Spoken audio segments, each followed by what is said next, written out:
De boerlui ben op bezoek bij de familie Nguyen, want Jood is bekend worden dat Tien Nguyen beste buur 2012 is. In Friesland dan. En daar is hij maar wat grutsk op. Ik vind dat prachtig en heel beleefd. En heel belangrijk voor mij. De Nguyens zijn al 24 jaar in Nederland. Ze gaan snackwijn met onder oren Vietnamese lumpia's. Ze hebben altijd bezocht om hier geaccepteerd te worden. En nu u dan beste buur bent, nu hoort u erbij. Voelt het zo? Ja. Ja? Ja.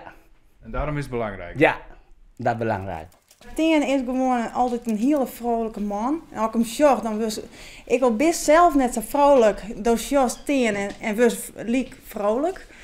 Ja, het is gewoon een hele geweldige man. Hij zit voor iedereen kleren en ja, ik vind hem gewoon geweldig.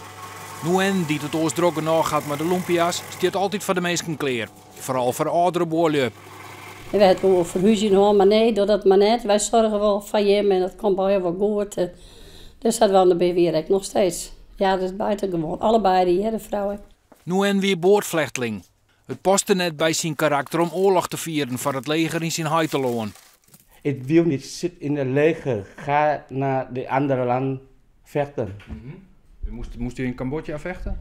Ja, toen ik moet van de communisten in Vietnam.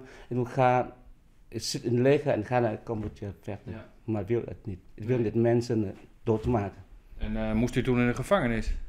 Ja, toen ik heb 11 maanden in de gevangenis, omdat ik ben vlucht. Maar zijn vrouw en Ian ben komt er uiteindelijk in Nederland.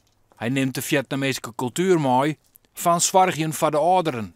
Toen onze kleine verhuizing ging naar Oost-Grens, toen zei hij eigenlijk van ja, dat ken het. Met de buis in de buurt blijven. Dat is dus heel erg belangrijk, vinden hun dat.